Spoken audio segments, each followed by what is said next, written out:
Developing tonight, new reports that terrorist sleeper cells may have been activated in France. This is we're learning new details about hundreds of no-go zones across France and other countries that are off limits to non-Muslims. Steve Emerson, founder of the investigative project, joins us. All right, Steve, my last guest told us some chilling details about these no-go zones. What more can you tell us about these zones, Steve? Well, these no-go zones exist not only in France, but they exist throughout Europe.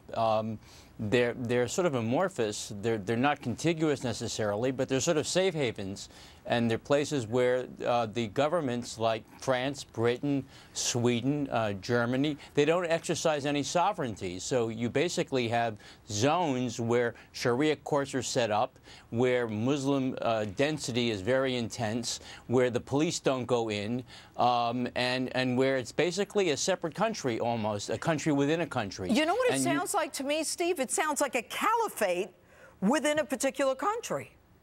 Well, it certainly does sound like that. You know, it's almost the prescription that they're asking Israel to do, which is to set up a separate state within their own states.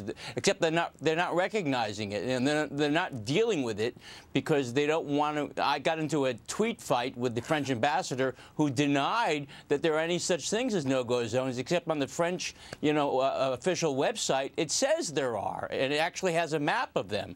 So, and in Britain, it's not just no-go zones. There are actual cities like Birmingham that are totally Muslim, where non-Muslims just simply don't go in. And parts of London, there are actually Muslim religious police that actually beat and actually wound seriously anyone who doesn't dress according to religious Muslim attire. So there's a situation that Western Europe is not dealing with. And in this country, we have the selective orientation toward what is radical Islam. The president doesn't say it. We include Turkey as part of our ally, despite the fact that it supports Hamas. It provides safe haven to the leaders of Hamas that coordinate attacks on Israel. It doesn't include Europe just lifted the sanctions on Hamas. So when Europe says, or France says, we're engaged in a war against radical Islam, they don't include Hamas. Okay, they don't include Hezbollah. Steve, is there any way to get these no-go zones back? In other words, does France want it back? Does Belgium want it back? Does Germany want these zones back? Because what's happening is this is metastasizing into a simple takeover. I think even you said Europe is over. What did you say, Steve?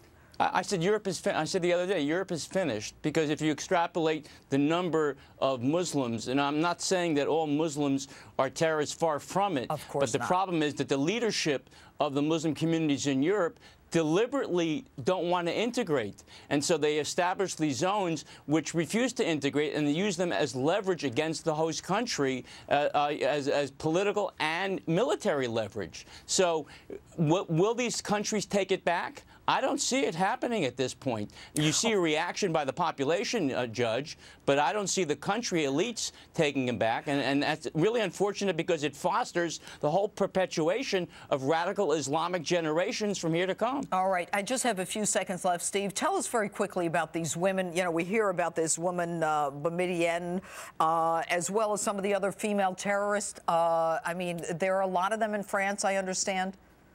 Yeah, well, listen, there are many of them, not many, I can't give you the specific number, but they've trained, first of all, they've carried out terrorist attacks in the Middle East, for sure. Hezbollah, Hamas, Islamic Jihad, ISIS even has women trained, Islamic female terrorists, and Europe also. We've seen now in Britain where women wear burqas to hide their identities, and in fact, in certain airports, believe it or not, they don't require the burqas to be removed to identify them, to see who they are on their passport controls. Got to wrap. Great point. I've seen it at airports myself.